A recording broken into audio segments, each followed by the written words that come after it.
Hello प्यारे बच्चों। आज हम करेंगे कक्षा 4 की गणित की कार्यपत्रक नंबर 20 और इसमें हमें दिया गया है पाठ नंबर 8 गाड़ियाँ और पहिए। तो चलिए शुरू करते हैं कार्यपत्रक को हल करना।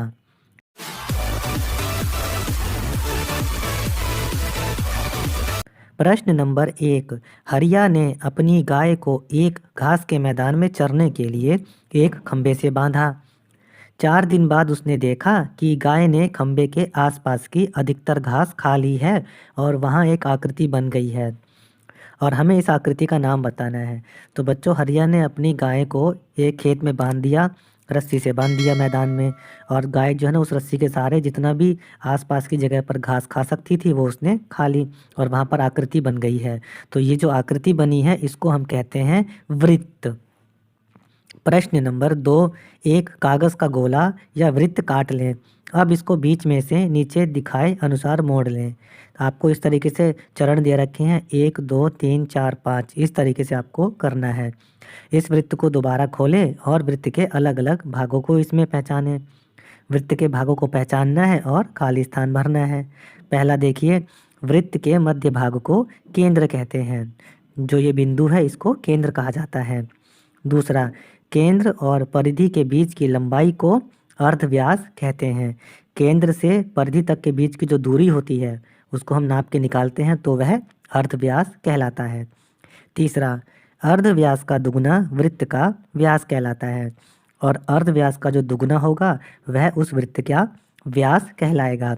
यानी अर्धव्यास जो है वह व्यास का आधा होता है और व्यास अर्धव्यास का दुगुना होगा। प्रश्न नंबर 3। स्केल की मदद से दिए गए वृत्तों के अर्धव्यास को सेंटीमीटर में नापिए। तो यहाँ पर आपको कुछ वृत्त दे रखे हैं। आपको केंद्र पर फुट्टा रखना है, वहाँ पे 0 का निशान आना चाहिए और उसको परिधि तक नापना है और जो इसका माप आएगा वह इस वृत्त का अर्धव्यास होगा। तो जो पहला वृत्त है इस वृत्त का अर्धव्यास है 1.5 सेंटीमीटर हमने नापा, और दूसरे को जब हमने नापा तो इस वृत्त का अर्धव्यास 2 सेंटीमीटर है। तीसरे को जब हमने नापा तो इसका निकला 2.5 सेंटीमीटर। इस वृत्त का अर्धव्यास 2.5 सेंटीमीटर है। और चौथे में देखिए इस वृत्त का अर्धव्यास 3 सेंटीमीटर है। प्रश्न नंबर 4 में देखिए दिया गया है व्यास जो है वह अर्धव्यास का दुगुना होता है।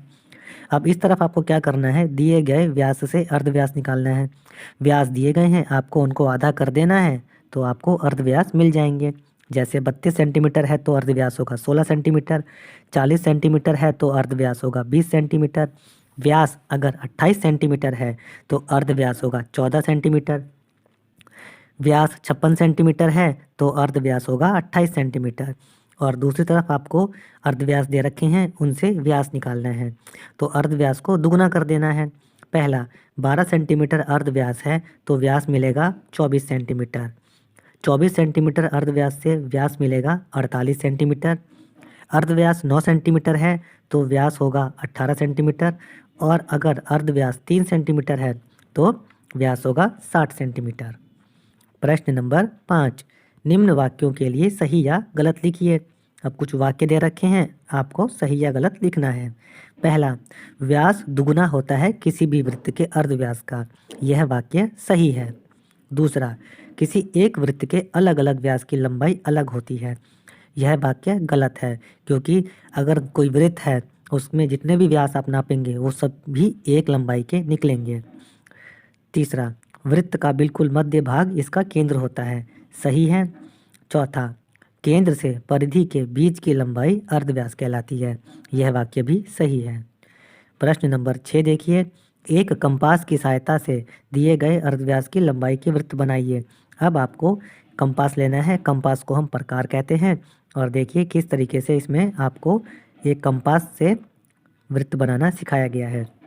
आपको क्या करना है, एक 5 सेंटीमीटर का वृत्त बनाना है और एक 3 सेंटीमीटर का वृत्त बनाना है। मैंने यह वृत्त बना दिए हैं, आप भी अपनी वर्कशीट में बनाने का प्रयास कीजिए। प्रश्न नंबर 7 देखिए, वृत्तों की मदद से हम कई डिज़ाइन बना सकते हैं। यहाँ कुछ डिज़ाइन दिखाए गए हैं, आप भी अपना एक डिज़ाइन बनाइए। तो देखिए ये 2 डिज़ाइन दे रखे हैं जो वृत्तों की सहायता से बनाए गए हैं। आपको खाली जगह में अपने मनपसंद वृत्तों की आकृति बनानी है जो कि एक डिज़ाइन लगे। तो बच्चों, ये मैंने वृत्त की सहायता से एक डिज़ाइन बना दी है। आप अपनी मनचाही डिज़ाइन यहाँ पर बना सकते हैं। ये हमारी मैथ की वर्कशीट पूरी हो गई है। बच्चों, अन्य विषयों की वर्कशीट के आंसर के लिए आप हमारे चैनल पढ़ो इंडिया को सब्सक्राइब ज़रूर करें। धन्यवाद।